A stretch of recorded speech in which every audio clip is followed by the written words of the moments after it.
de AISEC Galați. Timp de 2 luni, peste 20 de studenți au încercat să arate că ei sunt cei mai buni manageri.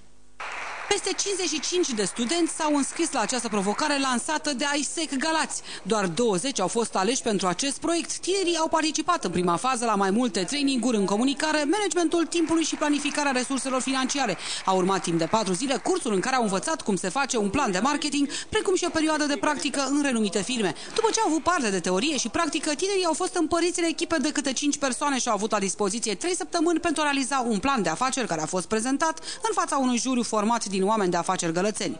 Proiectele sunt impresionante, munca noastră este impresionantă, mai ales că punem în practică cunoștințele care le dobândiți în timpul anului. Sunt convins că veți ajunge niște manageri sau veți lucra în top managementul societăților comerciale sau chiar în societățile, propriile voastre societăți. Este un lucru extraordinar, ideea de a construi asemenea proiecte, mai ales ideea unui proiect care este un obiectiv foarte necesar și util orașului Galați. Astăzi au fost premiați câștigătorii concursului. Proiectul câștigător a strânit interesul investitorilor. Avem un potențial colaborator al dumneavoastră care dorește să intre în afacere. Patronatul Întreprinderilor Private deja a luat legătura cu dânsul.